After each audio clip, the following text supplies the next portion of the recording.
All right, good morning, tribe. Here it is. It's 11:30 on the 16th, 11:30 a.m. on the 16th of January, 2024. We are in the throes of polar vortex. Yes, it's terrible. It is 9 degrees, but I was waiting for something better, 9 degrees, well, all right. It makes life difficult for sure. But we have this thing called the weather, so we watched it and saw it coming. And so for us, it means the animals need extra bedding. Got a lot of blowing snow right now, so I got bales out to feed the cattle, and I put them close to where they are so I don't have to drive too far with them on my loader. And I tried to do it so that if I don't have to start any equipment, I just won't. And today I will not have to start any equipment. I will just be able to allow the cows to eat what they were eating for the last couple days. So everything is good. All the bedding's out. I'm expecting 2 calves, and one of the cows is got a mucus strand today, so that puts her in the zone.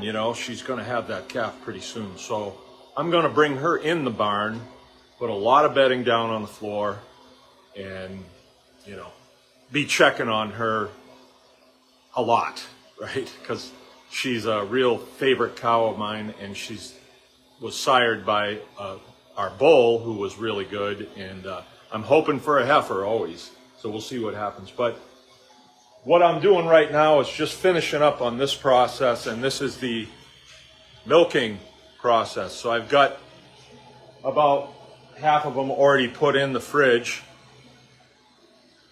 This milk today is going to go to our milk share program. So people come right to the farm, and they have an agreement with us for milk. They pay for a share of the cow, right? It's just a bunch of stupid semantics, but, and that share entitles them to a gallon of milk from the cow that they are paying a share on. All right, whatever. And so it works out pretty good. And, but from the farmer's point of view, it's probably one of the most intense processes that we do here in the winter, because it involves a vacuum pump that is subject to extreme temperature problems, the milking equipment, the milk pot, and the claw, not the craw, the claw, and the other moving parts, the pulsator. So when this stuff gets cold, it doesn't want to work correctly.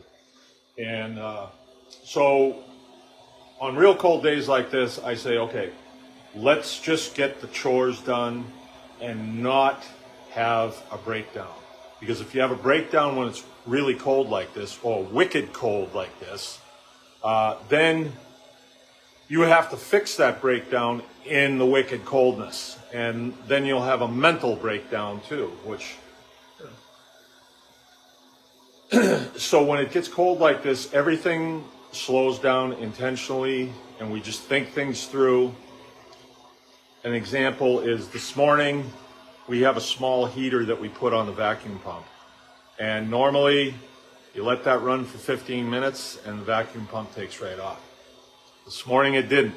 It was loping, right? It would, so we left it on for another 15 minutes. Still loped.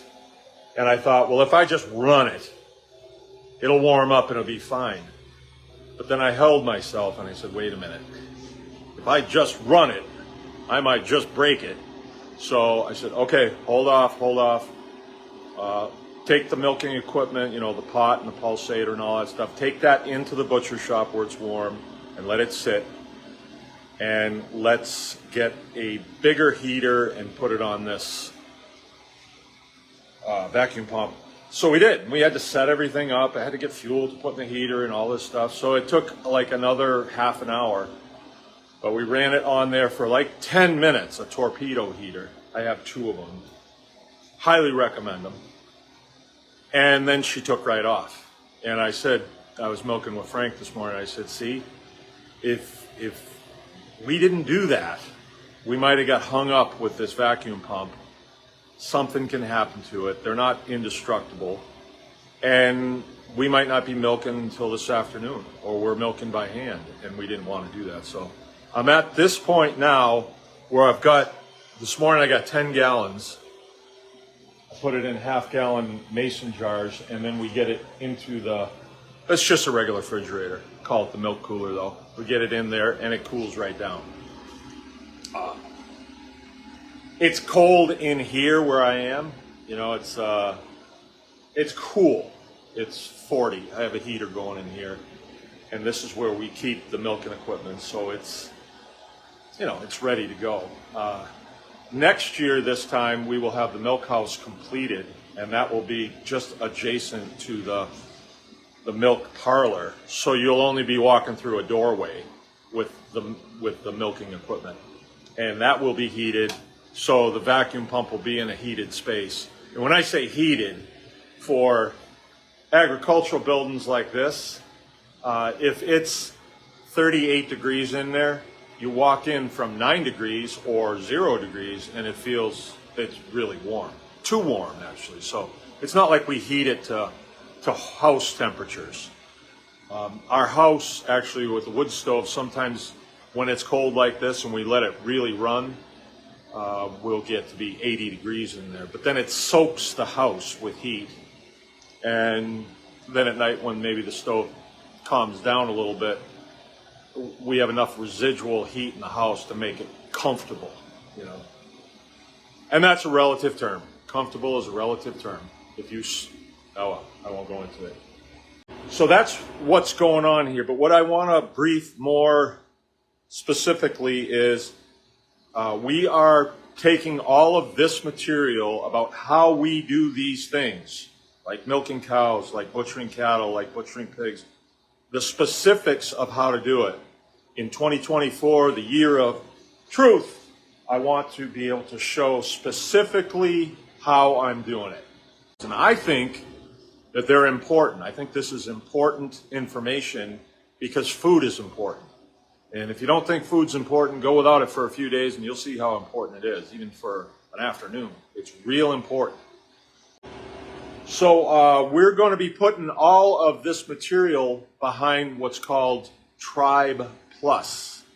And you will access that on bakersgreenacres.com, right? So if you want to see this kind of information, you will have to have a bookmark there that's Baker's Green Acres. And then I don't mind making videos like this all the time. I really don't. I'm really into this. I don't think I'm going to do anything else. I think this is what I'm going to develop. I've got a lot more things that I want to do on just this farm. There's a lot of opportunity on a farm this size.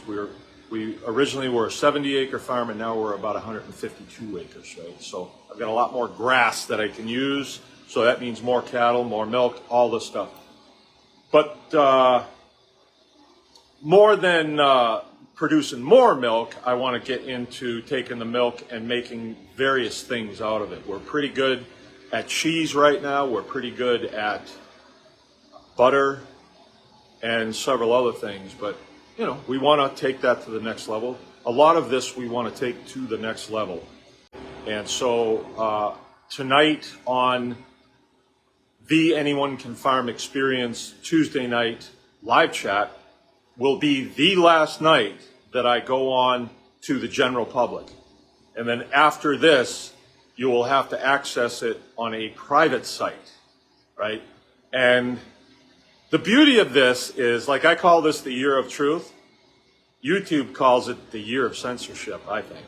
So the more we want to tell truth about the ins and outs of farming and how to do it, which we've lost touch with as a society, the more they want to say, no, you don't need to know that.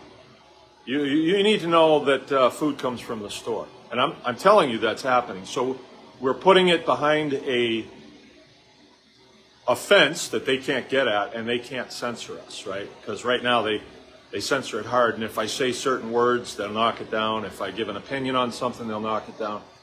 And I have a lot of opinions, and I think they're valid. You know, we come from a point of view of reality, right? It was really 9 degrees this morning. I can say it was 30, but it doesn't change anything. It was 9. And then a lot of the things we do, if we let the blue hairs dictate, I shouldn't call them blue hairs. You know what I mean. If we let them dictate, they will tell you, well, that raw milk, that's illegal. And you will believe it because you'll hear it so many times. Tell a lie enough times and you'll believe it. And so behind this fence that we're erecting, we're going to tell the truth about these things, right? This is food. This is the United States of America. We're American citizens. We're governed by a federal constitution, and that is really what they can't do. What they can't do. And why do they do what they do? It's just business. It really is. I used to think, well, they want to starve us. No, they just want to funnel all the business to the huge corporations. Whatever.